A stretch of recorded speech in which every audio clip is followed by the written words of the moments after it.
I climbed the highest mountain in Luzon and the coldest mountain in the Philippines with a crazy trail, storm, and the very beautiful view of Mount Pulag with sea of clouds and mossy forest. Kaya tara, samahan niyo ko kung paano nag-start ang aking journey sa Mount Pulag.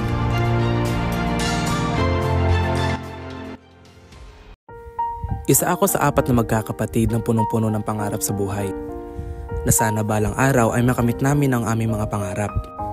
Sa murang edad nga ay nakahiligan ko na ang pagbibisikleta ng malayong lugar, ang pagtakbo kung saan-saan, at ngayon, ang kinikilala ko ang pag-akyat ng mga bundok o ang tinatawag na hiking.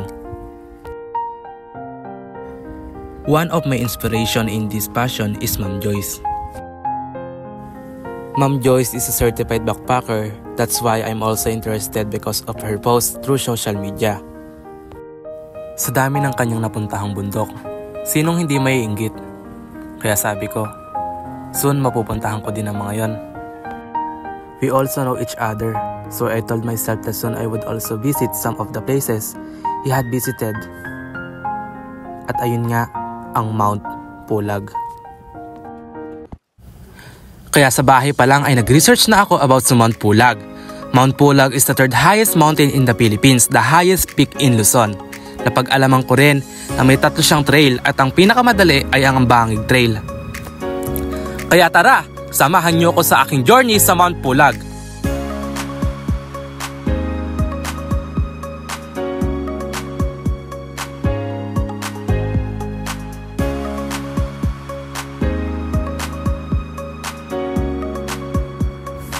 After ng mahabang biyahe ay hinanap ko lang pala ang van terminal dito malapit sa may Burnham Park.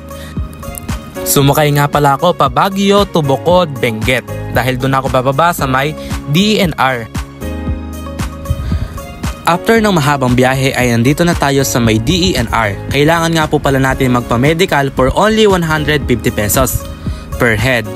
Pag hindi ka nga pala fit to hike ay hindi ka makakakyat ng Mount Pulag.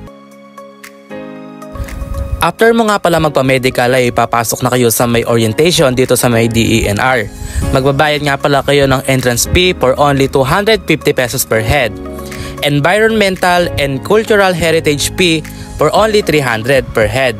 Bali ayun nga pala yung mga gastos nyo rito pa lang sa may baba.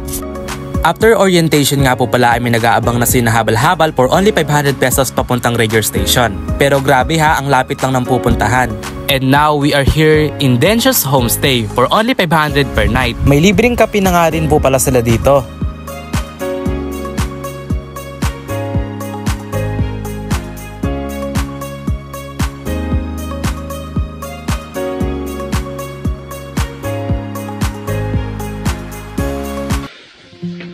So ayun, time check, 12:24. Ayan, meron din sila ditong sariling kape, libre, kasama sa homestay. Ayan.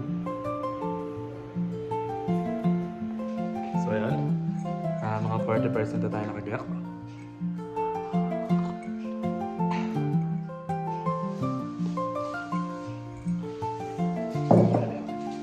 Pagkatapos mo nga palang gumayak ay alauna sakto ay nag-aabang ang iyong tour guide.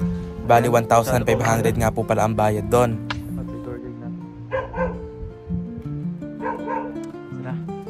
Let's go! Alauna ng umaga, kasama ang tour guide at ang ibang aakyat, ay maagang naglalakad sa may trail para marating na maaga ang summit at ang inaabangan na Sea of Cloud. Hindi biro ang ginagawa ng isang mountaineer. Dahil dadaan ka muna sa hirap bago mo matungtong ang summit ng isang bundok. Ganyan kahirap. Nagpatuloy na kami ni Kuya Terry. Kahit nag-zero visibility na ang daan, tuloy na kami. Dahil inaabangan talaga namin ang Sea of Cloud. Isa sa nagpahirap sa amin ang sobrang lamig at ang kapal ng ulap. Maski si Tatay Terry ay nahihirapan. Ayon sa kanyang kwento kanina, 18 years na niyang ginagawa ang pag-guide sa mga bisita dito. Para sa akin, hindi sasapat ang 1.5 na kita para sa tour guide.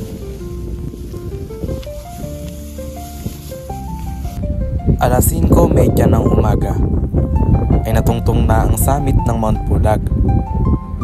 Tanging hampas ng mga hangin ang iyong maririnig at ang magandang tanawin. Napakagandang pagmasdan. Tila ba ayaw ko nang umuwi ng mga time na to, pero hindi pwede. Kung papapiliin siguro ako, dito na ako titira at hindi na ako uuwi.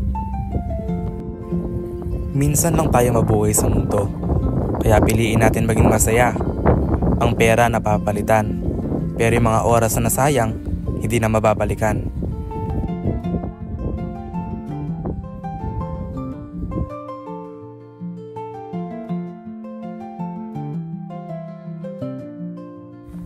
Doon nga pala tayo nanggaling sa may tuktok nun. Yan ang summit ng Mount Pulag. Sabi ng tour guide ko, mas masaya daw yung pababa dahil makikita mo yung mga hindi mo nakita kanina. Kung may babalikan man siguro ko, eto yon. Yung isa sa pinakamagandang nangyari sa buhay ko. Ang maakyat ang pinakamataas na bundok sa Luzon, ang Mount Pulag.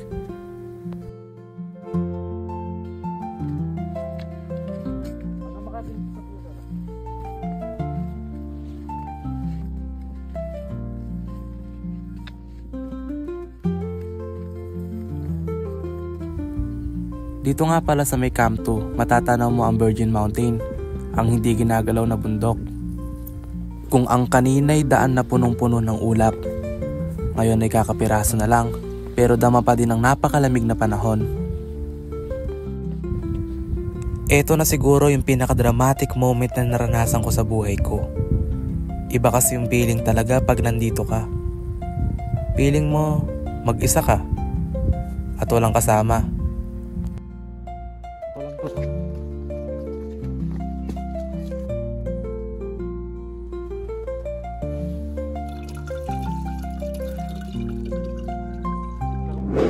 So ayan, kakatapos na natin magluto dahil kakagaling natin nag-hike sa Mount Pulag. So ngayon kakain na tayo, then after na to, uuwi na tayo sa Baguio. Then bye-bye, see you na. After ko nga lang palang kumain, ay naligo na rin ako. May pampainit na nga din pala sila dito ng tubig. Kung gusto mo ng malamig at mainit, pwedeng pwede. After ko nga palang maligo ay nagbayad na rin ako ng barangay fee dito sa may Mount Pulag sa Kabayan, Benguet. So ayan, uwi na tayo, galing tayo ng Mount Pulag, tapos sa kanya tayo nag-homestay. Ano po yung pangalan ng homestay niya? Densyo Homestay. Densyo Homestay, yan. For only 500 pesos per night. Bye-bye! Another 500 pesos nga po pala pababa ulit ng DENR. Pero dito 250 ang pinabayad sa akin.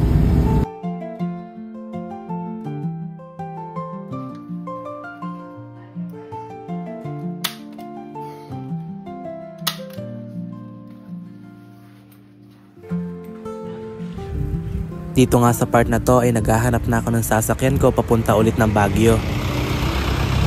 Napakasarap lang sa feeling na natapos ko yung hike. Kaya ang advice ko sa mga gustong umakyat na Mount Pulag, sumali na lang kayo sa mga group, sumama na lang kayo. Kung nag-DIY kayo, mauubos talaga yung pera nyo sa transportation pa lang.